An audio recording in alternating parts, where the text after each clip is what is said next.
ವಸಂತ ಗಿಳಿಯಾರ ಬಗ್ಗೆ ಗೊತ್ತಿಲ್ಲದೆ ಇರೋರು ಯಾರು ಇರಲ್ಲ.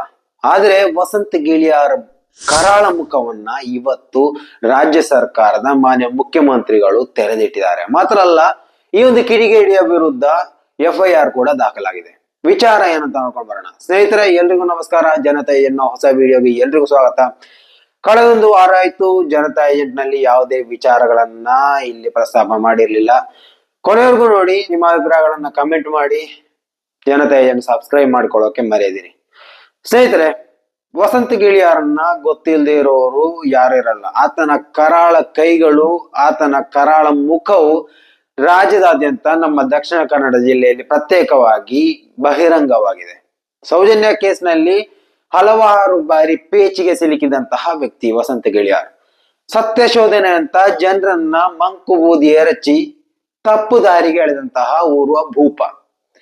ಸೊ ಈ ಒಂದು ವಸಂತ ಗಿಳಿಯಾರ್ ಕುರಿತಾಗಿ ಇವತ್ತು ಸದ್ಯ ಟ್ರೆಂಡಿಂಗ್ ನಲ್ಲಿರುವ ವಿಚಾರ ಏನಪ್ಪಾ ಅಂದ್ರೆ, ರಾಜ್ಯ ಸರ್ಕಾರದ ವಿರುದ್ಧ ಅಥವಾ ಮುಖ್ಯಮಂತ್ರಿ ಸಿದ್ದರಾಮಯ್ಯ ಅವರ ವಿರುದ್ಧ ಫೇಕ್ ಪ್ರಚಾರವನ್ನ ಮಾಡಿ ಸಿಕ್ಕಾಕೊಂಡಿದ್ದಾರೆ.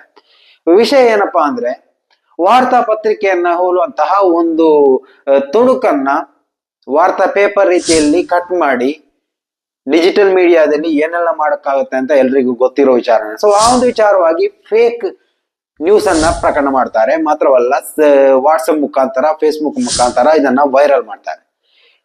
ಕಾರಣ ಇಷ್ಟೇ, ಮುಂದೆ ಬರುವಂತಹ ಲೋಕಸಭಾ ಚುನಾವಣೆಯಲ್ಲಿ ಬಿಜೆಪಿಯನ್ನ ಬೆಂಬಲಿಸ್ತಾ ಇರುವಂತಹ ಈ ವಸಂತ ಗಿಳಿಯಾರ್ ಏನಾದ್ರೂ ಒಂದು ಕುಪ್ರಚಾರ ಮಾಡಿ ಕಾಂಗ್ರೆಸ್ ಪಕ್ಷವನ್ನ ಅಥವಾ ಒಂದೊಳ್ಳೆ ನಾಯಕರನ್ನ ಇಲ್ಲಿ ತಳಮಟ್ಟಕ್ಕೆ ಹಾಕುವಂತಹ ಒಂದು ಪ್ರಯತ್ನಕ್ಕೆ ಕೈ ಹಾಕಿ ಕೈಯನ್ನ ಸುಟ್ಕೊಂಡಿದ್ದಾರೆ. ಏನೇ ಇರ್ಲಿ, ವಿಚಾರ ಏನು ಅಂತ ಮೊದಲು ನೋಡೋಣ. ಮುಖ್ಯಮಂತ್ರಿ ಸಿದ್ದರಾಮಯ್ಯ ಅವರು ಫೇಸ್ಬುಕ್ ನಲ್ಲಿ ಪ್ರಕಟ ಮಾಡಿದಂತಹ ಒಂದು ವಾರ್ತೆಯ ಒಂದು ತುಣುಕು ಇಲ್ಲಿ ನೋಡಿ.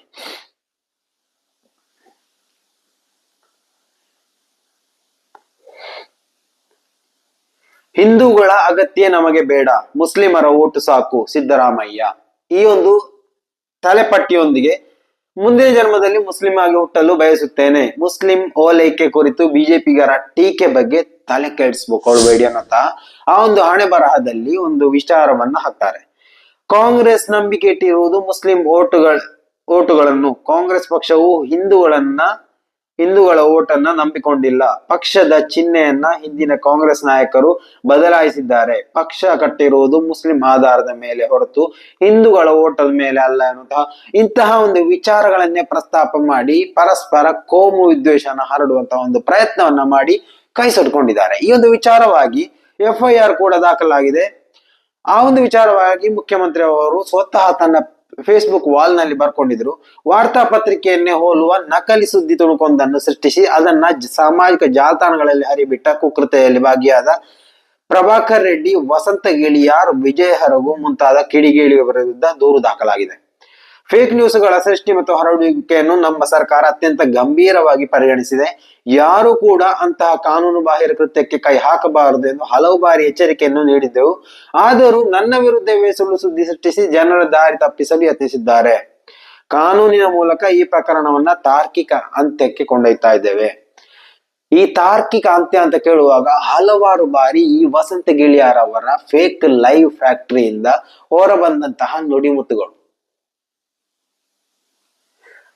ಸೌಜನ್ಯ ಪ್ರಕರಣಕ್ಕೆ ತಾರ್ಕಿಕ ಅಂತ್ಯ ಆಗ್ಬೇಕು ಎನ್ನುವಂತಹ ಒಂದು ವಿಚಾರದಲ್ಲಿ ತಾರ್ಕಿಕ ಅಂತ್ಯ ಅಂತ ಹೇಳಿ ತನ್ನ ಜೀವನವನ್ನೇ ತಾರ್ಕಿಕ ಅಂತ್ಯಕ್ಕೆ ಕೊಂಡೊಯ್ಯುವಂತಹ ಒಂದು ಪರಿಸ್ಥಿತಿಗೆ ತಳಿದಾನೆ ಈ ವಸಂತ ಗಿಳಿಯಾರ್.